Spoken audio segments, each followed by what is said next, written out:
Vous arrive-t-il de repenser à vos rêves d'enfant ?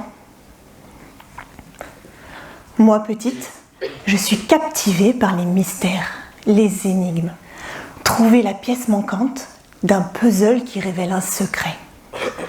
Je dévore les livres de mon père sur la mythologie, les légendes anciennes et des polars, où je cherche à trouver le coupable avant la fin. Je me vois bien être exploratrice, journaliste ou policière, comme papy qui était inspecteur puis espion. Je suis souvent seule, alors je regarde les séries à la télé. Et ma préférée, c'est X-Files, le cocktail parfait entre enquête et mystère inexpliqué. Et puis je fouine tous les recoins de la maison pour trouver un truc caché. Je me fais mon film à moi. À l'adolescence, par contre, c'est difficile. À la maison, tout le monde se déchire. Et je sombre dans des ténèbres. Je comprends que si je veux pas laisser la situation me détruire, je dois m'éloigner, et vite. Je pense à mon goût pour l'enquête et je questionne mon grand-père. « Papy, c'est comment être flic ?» Et lui me répond avec une passion dans les yeux. « Ça dépend, mais moi j'adorais mon métier. C'était tous les jours différent. » Ça suffit à me convaincre.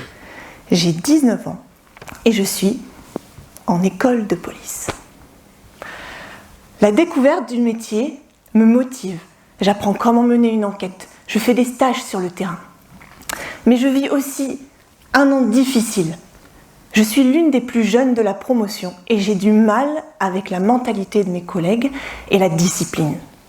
Mais l'enquête me passionne, alors je m'accroche. Et après un an de patrouille en tenue, j'intègre l'investigation. Et pendant quelques années, je m'éclate. Comme papy, je suis enquêtrice. Mais peu à peu, le service où je suis devient une usine à garde à vue. Je traite des enquêtes banales, qui se ressemblent toutes. Et je m'ennuie. J'ai besoin de stimulation, de choses complexes, diverses. Alors, je candidate au poste des opérations spéciales de la DGSI. Et pour obtenir l'habilitation secret défense, les renseignements épluchent mon entourage, mes éventuelles addictions, mes orientations sexuelles, religieuses. Mais voilà, passé tous ces tests, je suis engagée. J'ai 25 ans et comme papy, je suis enquêtrice puis espionne. Mon métier, désormais, consiste à mener des opérations qui ne se passent jamais comme prévu pour collecter et analyser des informations liées à la défense nationale. Et c'est dur. On m'apprend à décrypter l'autre, ne jamais faire confiance. Je ne peux pas dire quel est mon métier. Je mens à mes nouvelles rencontres et je n'ai pas le droit d'apparaître sur Internet. Mais le métier est passionnant. Alors, je continue sur ma lancée. Et en très peu de temps, j'apprends le fonctionnement propre des services secrets. Par exemple, la temporalité n'est pas la même. Et venant du milieu judiciaire, où on court après la montre, je suis très frustrée du rythme qu'on m'impose. Un jour, mon chef me dit « Au renseignement, le temps, c'est la clé. Ton job, c'est de planter des graines, d'en prendre soin et d'attendre la récolte. » Il me dit aussi « Il faut au moins 6 mois pour comprendre le monde des renseignements et une vie entière pour maîtriser le métier. » Un mois après, nous sommes en sous-effectif et j'assure ma première mission, seule. J'ai la grosse pression et la peur d'échouer. Mais je puise dans mes ressources d'enquêtrice, adaptabilité, réactivité, intuition. Et alors, qu'est-ce qui m'arrive ? Opération réussie. Yes ! Je m'affirme en tant qu'agent. Mais 3 ans plus tard, j'ai fait le tour de mes missions. Et de nouveau, je m'ennuie. Alors, j'intègre le service de cyberdéfense de la DGSI, chargé de protéger les organismes d'importance vitale de la nation. C'est un univers très froid, à 95% masculin, où on parle le langage crypté de la tech. En 3 mois, j'assimile le glossaire de la cyber et je suis capable de décrypter les réunions auxquelles j'assiste. Les années passent et le boulot régit ma vie. Tellement qu'un jour, ma mère me dit « Ma fille, de toute façon, elle est mariée à la France. Bon, je ne sais pas quand j'aurai des petits-enfants. » Ce que soulève ma mère, c'est que je me suis définie autour de mon métier. Mon métier, c'est mon identité. Je l'incarne totalement. Et de par les règles à suivre, on m'encourage à n'être que ça, un agent engagé pour son pays. Alors j'ai tout, la carrière, la sécurité matérielle, mais la vérité, c'est que je me suis totalement oubliée en tant que personne. Et un événement traumatique va venir lever le voile sur la vision que j'ai de moi-même et de la vie. J'ai 28 ans et je vis une idylle secrète avec un de mes collègues. Peu de temps après le début de notre relation, je tombe enceinte par accident. Et pour moi, c'est la catastrophe. D'un coup, je me rappelle que ça peut m'arriver à moi. Comment j'ai pu, à ce point, me couper de ma féminité et de l'idée de la maternité? Je suis sous le choc.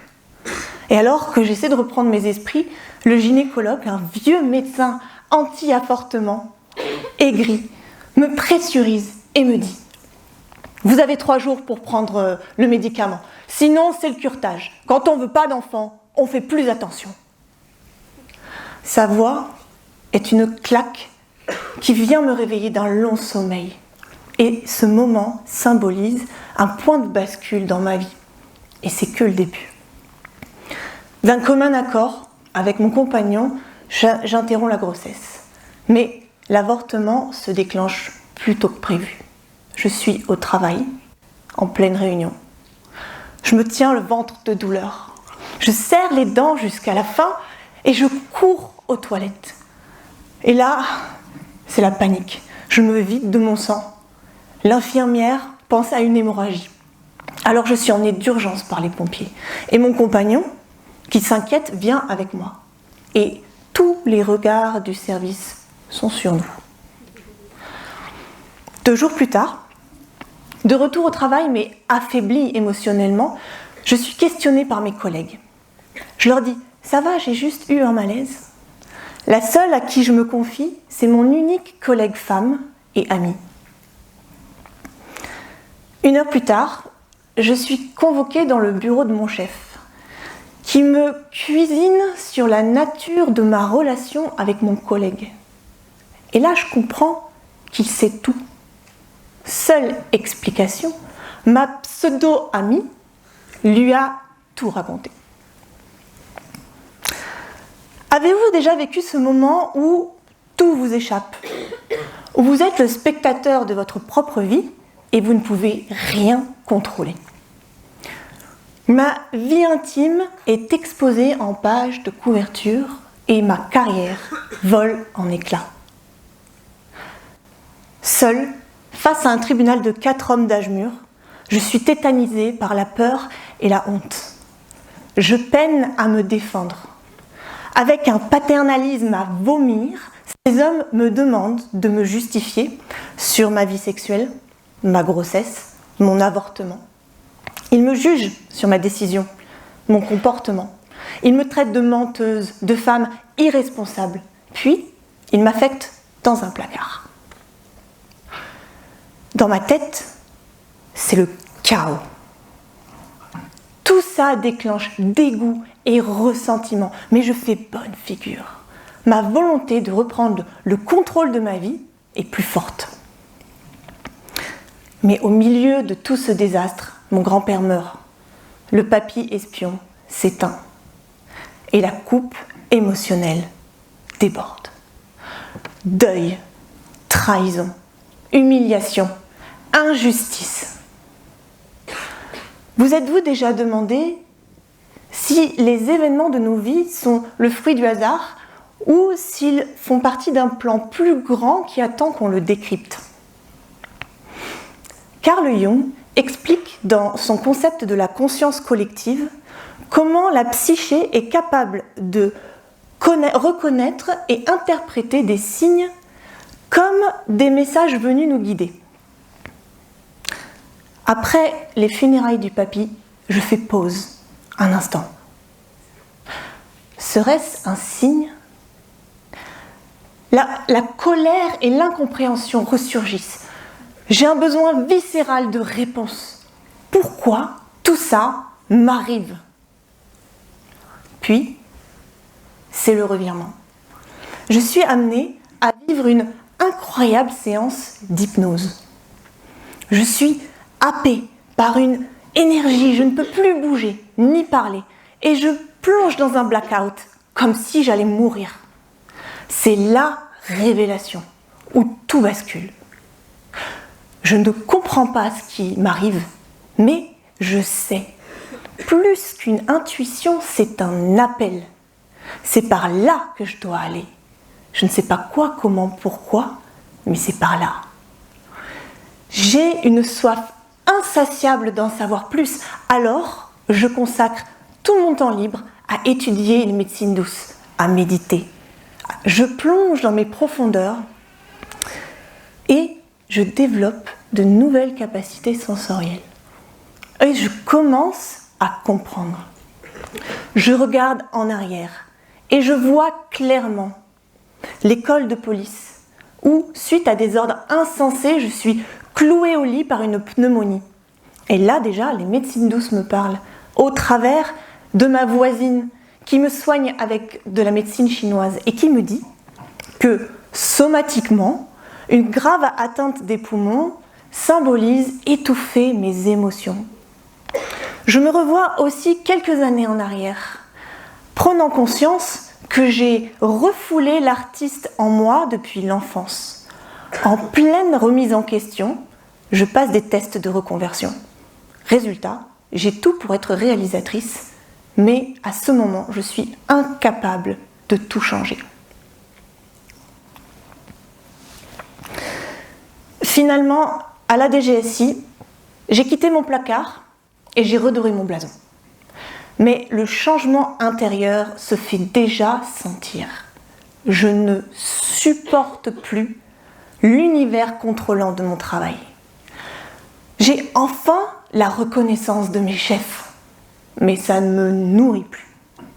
Je pense à mes aspirations. Je rêve d'étudier les arts et la spiritualité. En 2016, épuisée après la gestion des attentats, je pars en Thaïlande.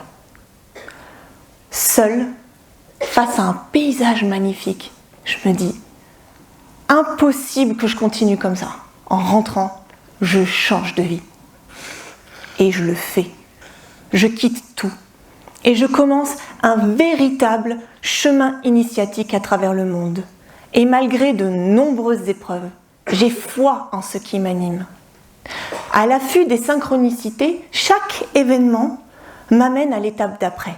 Et tout semble orchestré. L'art de reconnaître et de comprendre ces signes réside dans le retour au calme intérieur, l'observation de nos pensées et de nos émotions. Cette introspection m'a permis de comprendre mes mécanismes. Je suis une hypersensible et une multipotentielle. Nous avons plusieurs formes d'intelligence, cognitive, émotionnelle, créative, spirituelle. Les miennes ont toutes besoin d'être constamment stimulées. Ça explique mon parcours. Vous êtes-vous déjà demandé « Qui suis-je sans ce que m'impose la société ?» Suis-je à l'écoute et dans le respect de mes besoins, de mes émotions ? Suis-je aligné avec mes envies profondes ou dans une course au conformisme ?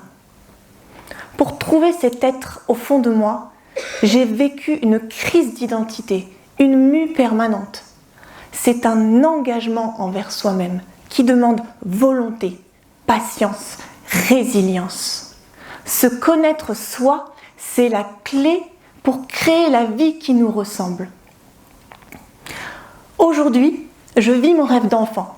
Je suis une artiste, réalisatrice, guérisseuse, exploratrice. Passionnée par les sciences, les mystères de la nature, du cosmos, je vis mon enquête la plus complexe, celle de ma propre vie. Et c'est le thème de mon prochain film. La vie nous parle à chaque instant. Laissons-la être ce messager qui nous guide vers notre épanouissement et notre raison d'être. Merci beaucoup.